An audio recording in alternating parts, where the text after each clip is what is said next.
Assalamualaikum warahmatullahi wabarakatuh. Selamat pagi anak-anakku semua. Bagaimana kabar kalian hari ini? Semoga kalian selalu dalam keadaan sehat dan selalu semangat dalam mengikuti pembelajaran IPA hari ini. Materi kita pada pagi hari ini yaitu tentang struktur dan fungsi jaringan tumbuhan.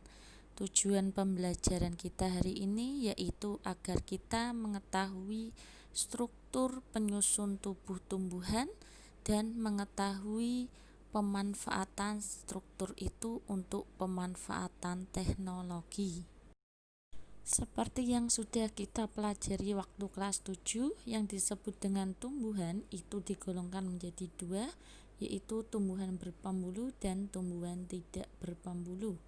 Untuk tumbuhan tidak berpembuluh contohnya adalah lumut, sedangkan tumbuhan yang berpembuluh contohnya adalah tumbuhan paku dan tumbuhan biji. Untuk tumbuhan biji dibagi menjadi dua, yaitu tumbuhan monokotil dan tumbuhan dikotil. Sebelum kita bahas lebih jauh lagi, sebaiknya kita ingat lagi materi kelas 7, apa beda jaringan dan organ. Jaringan itu adalah kumpulan dari sel yang mempunyai bentuk dan fungsi yang sama. Sedangkan yang disebut dengan organ itu adalah kumpulan dari jaringan yang mempunyai fungsi yang sama. Mari kita perhatikan organ yang ada pada tumbuhan. Organ-organ yang ada di tumbuhan contohnya organ akar, organ batang, organ buah, organ daun, dan organ bunga. Akar sebagai organ mempunyai fungsi menguatkan berdirinya tumbuhan. Yang kedua, menyerap air dan garam-garam mineral yang dilakukan oleh jaringan xilem. Kemudian menyimpan cadangan makanan, contohnya adalah tumbuhan singkong. Batang sebagai organ mempunyai fungsi mengangkut air yang dilakukan oleh jaringan xilem, mengangkut zat makanan yang dilakukan oleh jaringan floem, tempat melekatnya daun, bunga, dan buah, dan yang terakhir tempat menyimpan cadangan makanan seperti tebu dan sagu. Sedangkan daun sebagai organ mempunyai fungsi utama yaitu sebagai tempat berlangsungnya fotosintesis. Mari kita perhatikan struktur dari akar. Untuk akar di sini yang bagian yang paling penting yaitu xilem sebagai pengangkut air. Sedangkan di situ nampak ada rambut-rambut halus yang disebut dengan rambut akar yang berfungsi untuk memperluas bidang penyerapan air. Untuk struktur batang dikotil dan monokotil mempunyai perbedaan. Perbedaannya terletak pada kambium. Untuk tumbuhan dikotil mempunyai kambium. Pada tumbuhan dikotil, kambium berfungsi untuk melakukan pertumbuhan sekunder sehingga batang pada tumbuhan dikotil bisa membesar. Sedangkan pada strukturnya terlihat bahwa xilem dan floem terpisah oleh kambium.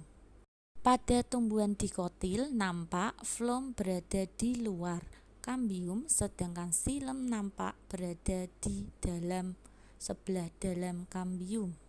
Mari kita lihat struktur batang pada monokotil. Pada gambar terlihat di situ tidak ada kambium sehingga xilem dan floemnya terletak tidak teratur. Akibatnya karena tidak ada kambium, tumbuhan monokotil tidak bisa tumbuh membesar. Untuk struktur jaringan daun kita perhatikan ada epidermis atas dan ada epidermis bawah. Pada epidermis bawah terdapat stomata di mana di situ tempat keluar masuknya CO2 dan O2. Selain itu ada jaringan tiang dan jaringan bunga karang. Pada kedua jaringan tersebut terdapatlah banyak kloroplas atau klorofil tempat berlangsungnya fotosintesis. Struktur pada bunga bisa kita perhatikan ada mahkota. Mahkota adalah perhiasan bunga agar serangga tertarik untuk hinggap, kemudian ada kelopak, ada dasar bunga, tangkai bunga, bakal biji, dan yang terpenting ada benang sari sebagai alat kelamin jantan pada bunga, dan ada putik sebagai alat kelamin betina pada bunga. Anak-anak, tadi kita sudah mempelajari tentang struktur jaringan tumbuhan.